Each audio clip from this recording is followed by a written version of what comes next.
I'm Alyssa, and today I'm talking about my May 2019 favorites. I know these are late, they're always late, but this video takes a long time to make, guys. You have no idea. But if you're new to my channel and have never seen a favorites video, that's where I list my favorite movies, TV shows, games, books, etc., that I've enjoyed and consumed in that month, or the previous month, to be honest, because my videos are always late.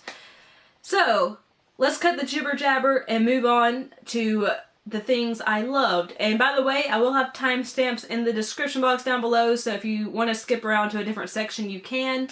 But first off, we're going to start with the movies, and guys, I have to warn you, there's a lot I'm covering this month, so buckle up, get a snack, get a drink, relax, and let's do this. The first movie up is Free Solo. This is the documentary that won the Oscar for Best Documentary this year at the Oscars and follows Alex Honnold, who is a free soloer, which means he climbs mountains and cliffs without using any equipment. And this is his journey climbing I forget what it is, what it's called, oh my gosh. It's in California and no one had ever done it before. And this is his journey of preparing to climb this rock face.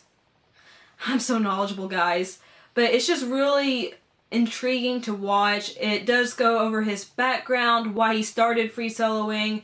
It shows his personality, which at first you're kind of like, he seems a little mean. He's rude to his girlfriend, but she stays with him. And then you realize he could potentially have something going on. He might not, who knows. But it is intriguing to watch him, to see how his life progresses, to see what challenges he comes up against. And it was just a really well done documentary. You can tell the crew cared a lot about Alex and his journey and capturing it. And it's just so enthralling. It feels almost like you're watching a fictional movie when you're actually not. You're watching this documentary about this man who did the impossible. And it's just so fascinating. So I highly recommend you watch it. Next up, I finally watched this movie after so many years because I knew it would devastate me. But that's WALLE, and I love this movie. It didn't devastate me as much as I thought, but it was so beautiful, and underneath its surface of this little trash compactor robot who has lived on this very desolate planet by himself for hundreds of years named WALLE. WALLE! I can't do the voice, guys. Underneath that story of him finally meeting this other robot named Eve, whom he calls Eva. I'm terrible, guys. He meets Eva, but underneath this story of how they meet and how they get sucked up onto it's not a spaceship, or is it? Who knows? There's this message about how we're destroying our planet, how we're not being loving towards it, and how we need to be more careful with it and respect it more. But I mean, also there is a very cute, innocent, wholesome love story, and also a story about discovering who you really are, understanding others, having empathy for others. There are so many messages that children may not pick up on watching this, but adults will. But it's also very visually stunning. Seeing WALLE and Eve's relationship is just beautiful. And I love this. Most people have already seen it, so I won't go on too much about it. But if you haven't watched it, this is one of Pixar's best films in recent years. And I'm kicking myself for not having seen it sooner. Oh my gosh, it's so cute! And so empowering and so eye-opening. But that's it. I'm gonna stop talking about WALLE now. The next movie up is a movie that took a very long time to even be released on Blu-ray here, and it's finally on Netflix, but that is A Silent Voice.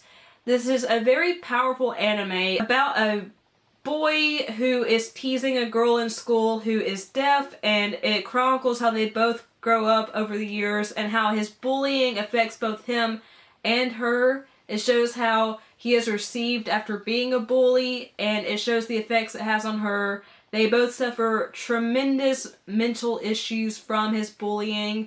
It's just such a devastating movie, and it's so powerful and effective. And it does have some triggering moments, I will say that. So be careful if you are susceptible to topics such as suicidal ideation, bullying, etc. It's very powerful, it's worth watching, and again, it's on Netflix now. I watched it with subtitles, but I've heard the English dub is excellent. If you can handle it, please watch this movie. It deserves to be seen, and it's just so incredibly powerful, and the art style is beautiful, and it's just really enlightening. And also, I'm very sorry for the lighting, guys. My natural light is not being cooperative with me. I don't have studio lights. I'm kind of just working with what I've got, so please forgive the lighting changes. I'm doing the best I can, guys. Next up is How to Train Your Dragon: The Hidden World. This is the third and final movie in the How to Train Your Dragon trilogy. Who knows, there might be another one, but right now this is the finale. And this is just wrapping up the story of Toothless and Hiccup. And they just have such a wonderful bond. It's been so interesting to see the journey of how they met, how they became friends, and what perils and obstacles they faced, and how they've grown both as a human and a dragon, and how they've dealt with the obstacles in their path. Again, it's beautifully stylized and visualized. The voice acting is great. Again, David Tennant, I love his character so much. I just love hearing his voice. But this is such a worthy finale. It perfectly ends the story of Toothless and Hiccup, and if you haven't seen this trilogy, please watch it. It's not just for children. It's so much fun.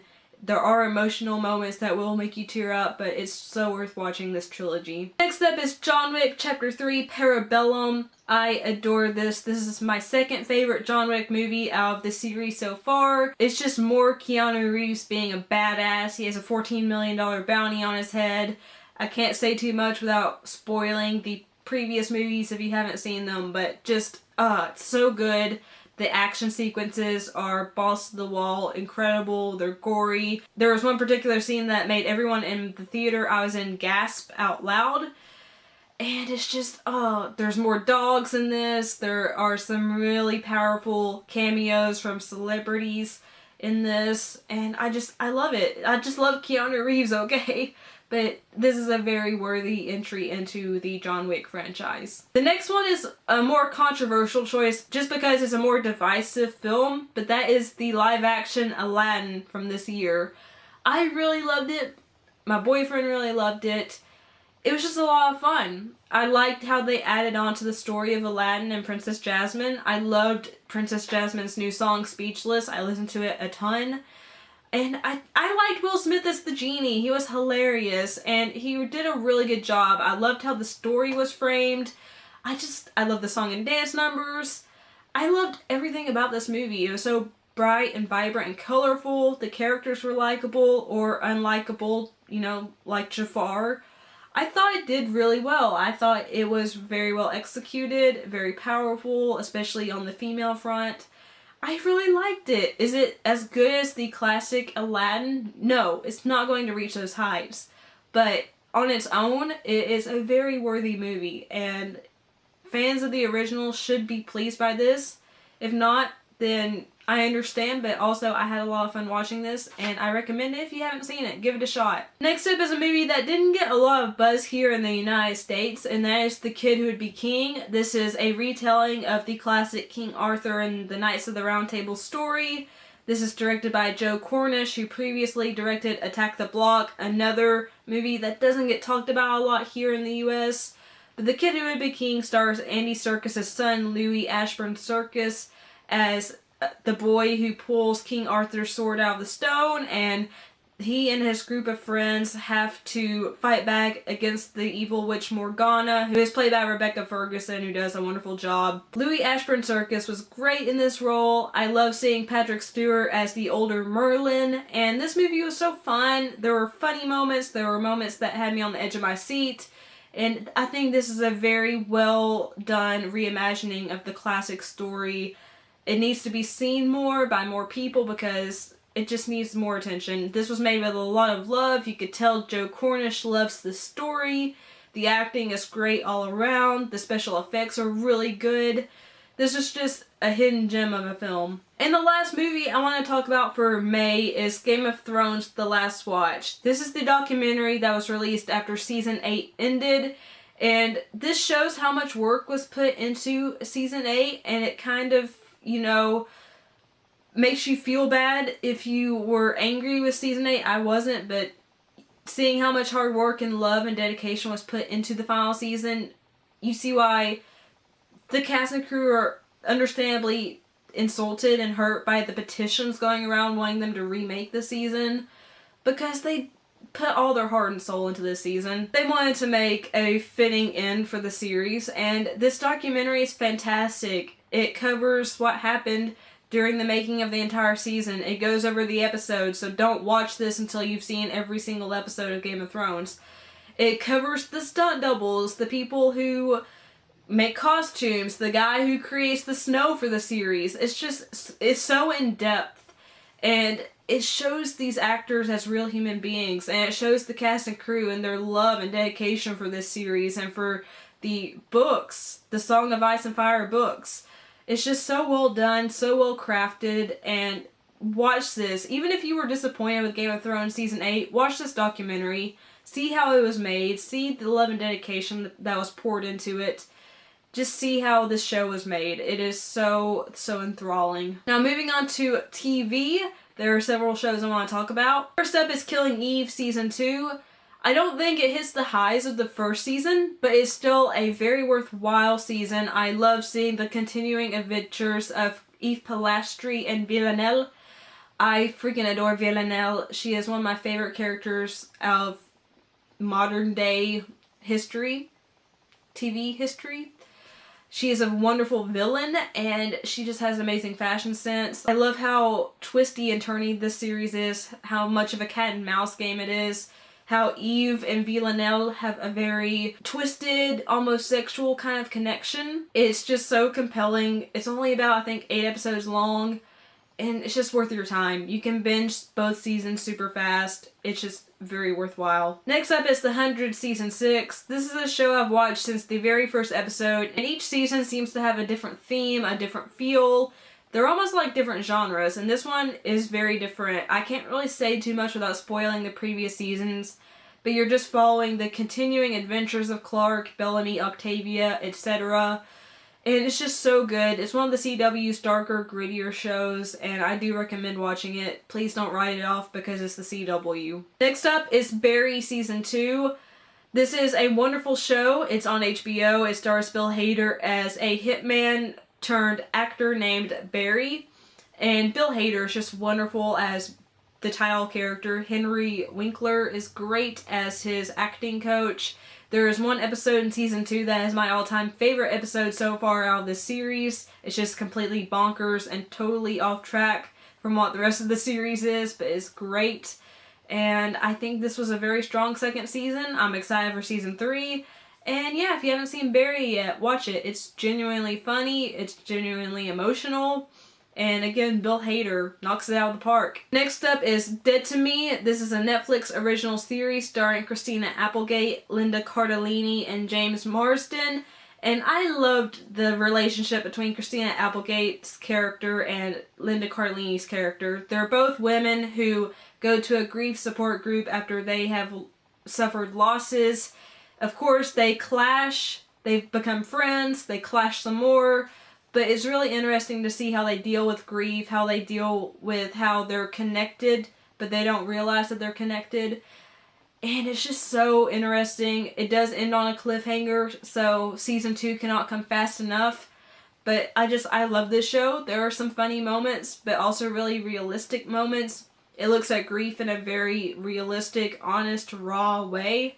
And again, I just love the chemistry between Christina Applegate and Linda Cardellini, so check it out if you haven't. The last show I really loved this month was Conversations with a Killer, the Ted Bundy tapes. I am a sucker for serial killer shows and documentaries, like your typical white girl. But ever since I took forensic science in high school, I've really enjoyed just watching this kind of stuff, and this is a very thorough docu-series. It's 4 episodes long, each is about an hour long, and it features actual recordings from Ted Bundy himself, along with interviews with people that were involved in the case, and it covers the murders. It is very graphic, and it goes into extreme detail, so if you're squeamish, don't watch this.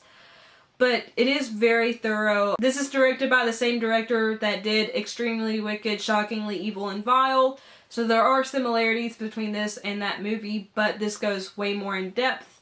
And it's just really fascinating to go into the mind of Ted Bundy and to see what happened and to see the different viewpoints from all these people. And the last thing I want to talk about is the game I loved in May, and that is A Plague Tale: Innocence. I gave this game a 10 out of 10. And this game focuses on a young woman named Amicia who must take care of her sick younger brother Hugo during 1348. There is a rat plague going on, and she and her brother are being hunted by a group of, I don't know what to call them actually, just a group of men who want them for nefarious purposes and for a ransom. And this game is very heavily focused on stealth and on creating alchemical properties to help you in your quest. But it's so well done. The graphics are beautiful, mind-blowingly gorgeous. The controls were very precise for me. I really love the story. It's drip-fed at a very great pace, so you're not constantly being bombarded with story, but when you do get pieces of it, it's effective. It's a brutal, heartbreaking story, but it's one worth experiencing, and I think this is going to be one of the top hidden gems of 2019, maybe of recent years. And it's not getting a lot of attention. It totally deserves every ounce of attention that it is getting, and it needs way more. But you can tell Asobo Studio put a lot of love and dedication and effort into this game. It looks like a AAA game. It plays like a AAA game. I highly recommend you play it. It's available on PS4, Xbox One, and PC. So, play it. Play it, play it, play it. Show Asobo Studio all the love. Those are my favorites for May. Thank you so much for watching. Like the video if you liked it. Let me know down below what your favorites were for May or are currently favorites. If you like this, make sure to share it because that helps my channel grow and helps me out greatly with the algorithm. If you're new here but you like what you've seen and heard, hit the subscribe button along with the notification bell so you'll always be alerted whenever I upload a new video. If you'd like to follow me on social media sites, those are all listed down below in the description box. I love you guys. Thank you so much for watching. You're always my favorites. Bye!